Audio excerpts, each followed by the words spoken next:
یہ بھی دیکھا گیا ہے کہ بسا اوقات عورت مرد کی گنجائش سے زیادہ بڑی فرمائش کر دیتی ہے، تو فرمائش کرتے ہوئے خامند کی گنجائش کو بھی دیکھا کرو۔ اب اگر خامند افورڈ نہیں کر سکتا تو آپ نے ضد کر کے اگر کپڑے خرید بھی لیے تو پہن کے آپ خامند کو خوش کہاں کر سکتی ہیں؟ اس کا دل اگر دکھی ہوگا تو آپ کے نئے کپڑے اس کے دل میں کوئی محبت کا اضافہ نہیں کریں گے۔ تو یہ اصول کی بات یاد رکھیں کہ فرمائش ہمیشہ گنجائش کے مطابق ہونی چاہیے۔ آپ کی فرمائش کو اگر خامند پورا کر دے تو آپ اس کا شکریہ بھی ادا کریں۔ یہ بھی دیکھا گیا ہے کہ کئی مرتبہ خامند بیوی کی ہر جائز ضرورت پوری کرتے ہیں اور جواب میں بیوی کی زبان سے کبھی شکریہ کا لفظ نکلتا ہی نہیں۔ کیوں نہیں نکلتا اللہ جانے۔ یہ وہ بڑی بڑی غلطیاں ہیں جو ظاہر میں چھوٹی نظر آتی ہیں مگر دلوں میں فرق ڈال دیتی ہیں۔ خامند تحفہ لایا،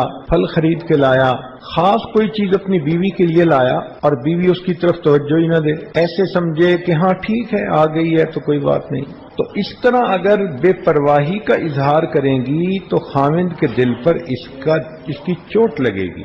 جب خامند تحفہ لائے تو آپ خامند کو اس کی اہمیت کا احساس دلائیں اور خوشی کا اظہار کریں تاکہ اگلی مرتبہ اس سے بہتر تحفے کی مستحق بن سکیں۔ یہ بھی ذہن میں رکھیں کہ خامند جیسے ہی گھر آئے فوراً اس کے سامنے رونا نہ رونے بیٹھ جائیں۔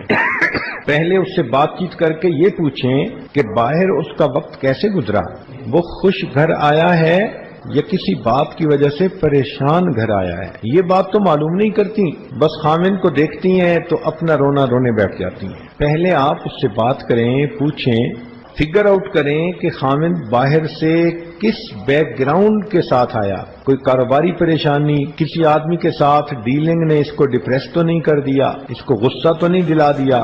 خامند اگر باہر سے ہی کسی پریشانی کے عالم میں آیا ہے تو اب تو بیوی کو چاہیے نا کہ پہلے اس کے دل کو خوش کرے، اس سے میٹھی میٹھی پیار والی باتیں کرے، ہنسی خوشی کی باتیں کرے، اس کے موڈ کو نارمل کر کے پھر اس کے بعد جو کہنا ہے کہے۔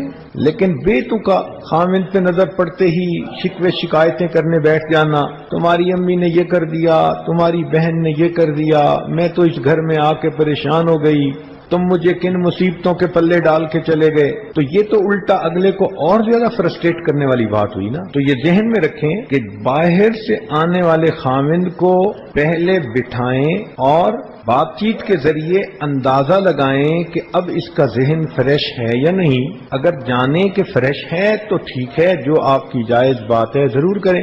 موقع کی بات سونے کی ڈلیوں کی مانند ہوتی ہے اور بے موقع بات جھگڑے کا سبب بن جاتی ہے۔ اگر آپ کسی وقت دیکھیں کہ خامند غصے میں ہے تو بالکل اس کے سامنے نرم ہو جائیں۔ اتنی نفسیات ہر بیوی کو سمجھنی چاہیے۔ رسی کا ایک سرا اگر کوئی کھینچے اور دوسرا ڈھیلا چھوڑ دے تو رسی کبھی نہیں ٹوٹتی۔